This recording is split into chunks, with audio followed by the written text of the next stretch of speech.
Often, our programs will need to repeat the same operations a few times to make an algorithm work. We can achieve this with special control flow statements called loops. The simplest of these is the while loop. A while loop will repeatedly run its body until the condition given evaluates to false. Once the condition is false, the program continues running past the end of the loop's body. In this example, we'll keep dividing number by 2 until its value is odd. When our program gets to the loop, it evaluates the condition. If the condition is true, the body of the loop runs, and it evaluates the condition again. That keeps repeating until the condition evaluates to false, at which point the program jumps to the end of the body and keeps running. A common looping task in programming is when we need to do some action a certain number of times. Let's say I want to call some function exactly 5 times.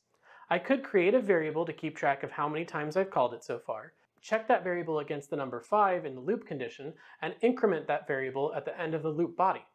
This totally works, but this is such a common style for loops that there's another type of loop for this exact purpose.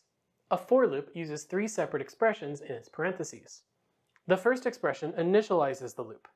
This is run once before the loop starts. The second expression is the loop condition.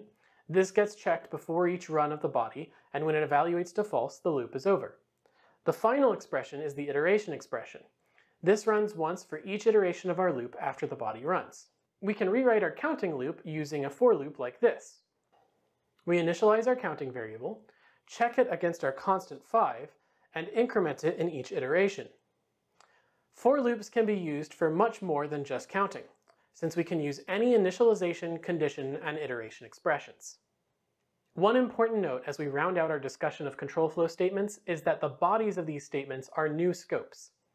You may have already figured that out from the use of curly braces. This means that any variable declared inside the body of an if statement or while loop won't stick around after the branch or loop is done. In particular, with loops, each iteration uses its own scope. So if we declare a variable in the body of a loop, that variable gets redeclared and reinitialized for every iteration of the loop.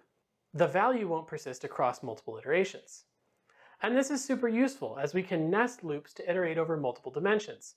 If we wanted to visit each element in a table, we could nest 2 for loops. The outer loop runs its body once for each row of the table, and the inner loop runs its body once for each column.